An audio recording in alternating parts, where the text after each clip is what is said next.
Dr. G.S. Mahovia, Principal Investigator of the project Development of Nickel-Free Austenitic Stainless Steel for Biomedical Applications. As we know all that India is one of the busiest countries in the world in terms of the road traffic. 70 to 90% of the road accidents are because of over speeding, and almost 70 to 90% Indians are vitamin D deficient. So what is the result? Bone fracture. Once there is a bone fracture, we rush to the hospital, and what an orthopedician will do? He will fix the broken part of the bone with the help of a metallic implant. There are different types of the metallic implants available in the market, out of which 316L is very commonly used material, stainless steel which is very commonly used. Other materials are like titanium alloys, cobalt, chromium, molybdenum alloys, but 316L is very commonly used because of it is less expensive and easily available. India is a country which has one of the highest rates of road traffic accidents in the world, and also one of the highest rates of mortality per kilometer of roads constructed. One of the reasons for this is the fact that we have lesser quality of infrastructure and care, health infrastructure, which allows patients to become better after an accident. How do patients get treated after they sustain a fracture? And the reason and the way they are basically treated is by doing some kind of internal fixation of their fractured bones. Many metals have been used, and the most common metal used actually is a type of steel which we call the 316L steel. The 316L steel is the workhorse of fracture fixation, but it's not without its own problems. There are many problems associated with 316L steel. One of them is corrosion, fatigue, and of course some toxicity associated with some of its constituent metals. These are some implants. The other implant or the metal which is used for this kind of fixation is titanium. Titanium is a relatively newer metal and supposed to be better, but even titanium can undergo fatigue and can undergo a fatigue fracture without the fracture being united and the rod or the metal fails, which causes us to do some more surgery for the patient to make it right again. Iron, chromium and nickel, all these ions come to the body, and among these nickel has been found to be most toxic. So it is a highly undesired element, and keeping this thing in mind, most of the countries have forbidden, rather restricted, the use of nickel containing steels. It is very essential to think about a material, think about a steel which is free from nickel, and that was the objective of this project. And this steel does not contain nickel. Whatever nickel is in fraction less than 0.1% or so, it has come from the raw materials which have been used for producing this steel. This steel was produced in India at Midani. So it is possible to have large production of this steel in this country. Under this project, we have systematically studied the various aspects, its mechanical properties, most important fatigue and corrosion fatigue behavior, because the implant always has to be in the body, which is a corrosive atmosphere.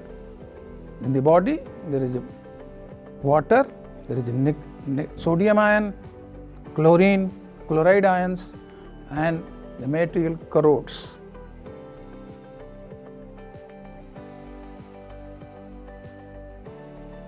Hello everyone, I am Chandrasekhar Kumar, PID scholar in the department.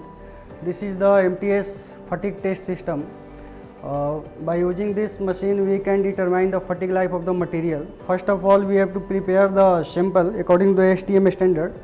This is the sample we prepare. After the preparing the sample, we can fix this sample between these two grips, and we can determine the fatigue life of the material.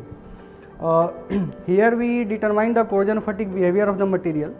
So the gauge section of this sample should be always in contact with the corrosive environment, corrosion fluid.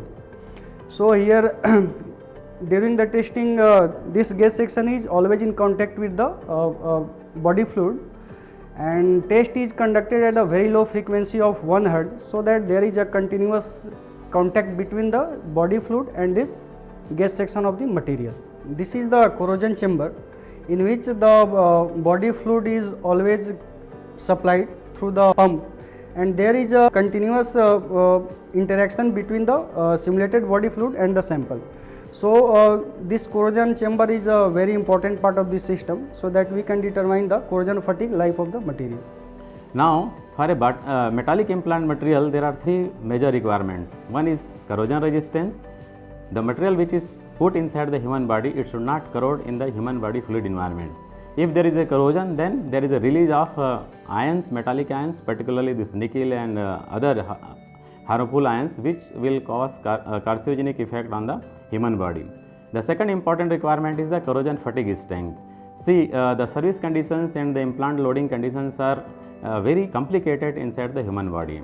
Both static and dynamic loads are applied depending upon the patient activity. Load also varies depending upon the location of the joints. For example, 3 times of the body weight load is applied at the hip, almost 4 times of the load is applied at the knee portion. So, if you see a general human being takes around 7 to 10 km per day. So, if you take one step around 70 centimeter, then an average person will take almost 1 to 2 million steps a year. Means during this entire period of the time, the implant which is put inside the human body, it is under corrosive environment, it should not fail under corrosion fatigue condition. So, this is a very important requirement for a metallic implant material. The third important requirement is the biocompatibility. Means the material should be non-toxic to the human body. So, what is the major problem? The problem with the 316L stainless steel is that it contains 8 to 10% of the nickel, which is carcinogenic. Many countries like Denmark, European countries also have restricted the use of this kind of nickel containing material. Further, the International Research Agency on Cancer from WHO also found that the nickel is possibly carcinogenic and its use to be limited.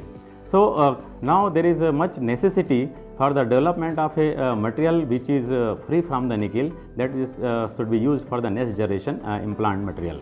So, we have submitted a proposal in the year 2015 to the Ministry of Steel, Government of India, and Ministry of Steel sanctioned this project in 2017 with a budget of 2.85 crore rupees. This project was an interdisciplinary project where we have collaborated with different agencies like Indian Institute of Technology BHU is collaborated with Institute of Medical Science BHU, National Center for Cell Sciences Pune, Sri Chitra Institute of Medical Sciences Trivandrum. Then we have a collaboration with a steel industry like Misra Dhatu Nigam Limited Hyderabad and Jindal Stainless Steel Hisar. So, we have indigenously designed this composition of the steel and produced at Midhani, Hyderabad, and then carried out a series of tests at our place, and biocompatibility tests were also carried out at different places. And we found that after testing on various animals, the material was non-toxic and the properties are superior to the existing steel, and the strength of the steel was almost double of the existing 316L. So, what is actually the outcome of the project? That we have developed a material which is inexpensive, non-toxic, and very important thing is it is non-magnetic. Means a patient with this kind of implant can undergo MRI examination. Further, the material is having superior mechanical properties, good corrosion resistance, biocompatible as per international standard, and one can also use this material for designing a lighter weight implant material because the strength is double of the existing material. Another application of this material maybe one can use for making heart related devices like pacemaker, valves, etc. And we can eliminate the import of the costly nickel which we are currently importing for making this kind of the implant material. So, we have initiated this work, and this is a contribution of our institute towards the Atmanirbhar Bharat, which is a vision of our Honorable Prime Minister Sri Narendra Modi ji. So, where we are now, we have successfully developed this material and it is ready for the clinical trials. Now, IIT BHU is looking for the funding for these clinical trials. We have also filed a patent on the composition of the steel. So, what is the conclusion? We have successfully developed this material which will be beneficial to the people of our country. Thank you very much.